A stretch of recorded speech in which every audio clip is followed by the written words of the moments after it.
In this session, we're looking at debtors or customer groups.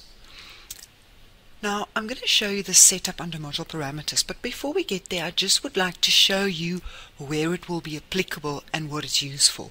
Customer groups you will find under debtors maintenance.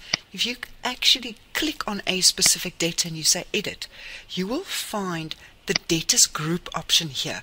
Now, we have not created any groups yet, so that's why there's nothing we can choose from.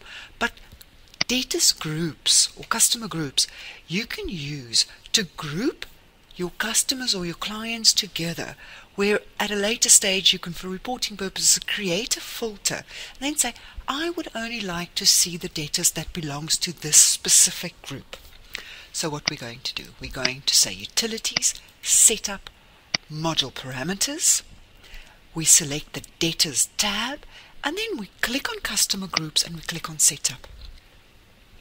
Now there's always a no group that we will leave as is. The first one here, default, you can, instead of having a default, you can actually change the word default. And I'll backspace it here, and I'm going to type in my first group. And then I have to click on save the edits. Now I want to add another group, so I'm going to click on add. I type in my group number, and then I type in my description. Always click on save. If I now click on cancel, it will cancel what I've done. So I'm going to click on save. I'm going to add another group here. There we go, and I'm going to click on save.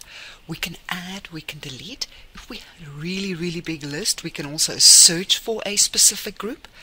We can preview our group list. If you can preview, you can design and change the way that report looks. I will explain how to design or edit reports in a later section. And once you've completed this, you can click on accept. And then we can close module parameters, which means if I now go to debtors, maintenance, and I edit a specific debtor, I can click on the down arrow and I can select my group. And that concludes this session on customer groups.